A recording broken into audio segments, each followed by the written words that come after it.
She never knew. The old man who sat beside her every morning was the one who had loved her for over 50 years without saying a word. At a quiet nursing home in Ohio, 81-year-old Walter was always the first to wake up. He'd brew coffee and sit by the window knitting in silence. Every morning he worked on a scarf, always in purple. Across from him sat 78-year-old Helen, a former high school teacher who suffered partial memory loss after a car accident.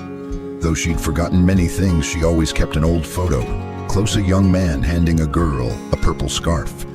That photo was the only blurred bridge connecting them.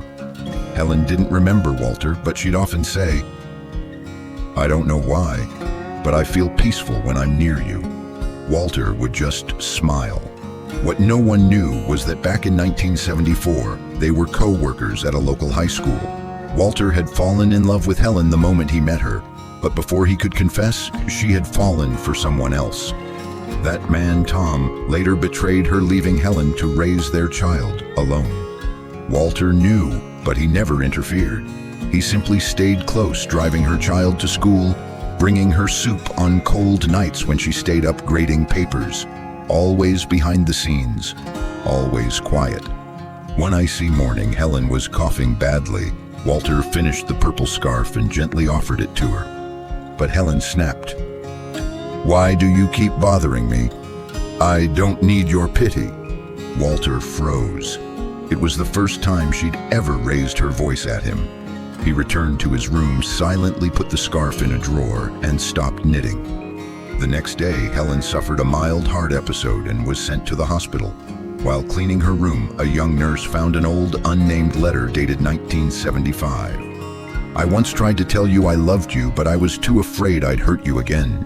So I chose to stay behind, to be the one who shields you from the wind, who knits a purple scarf for you every winter you ache." The man who never found the courage to say it out loud. Helen's hands trembled as she read it. The handwriting, the words. She knew it was Walter. When Helen returned to the home, Walter was gone. She asked around. The nurse said, "He had to be moved for heart treatment. He didn't leave a note, but he did ask us to give you something."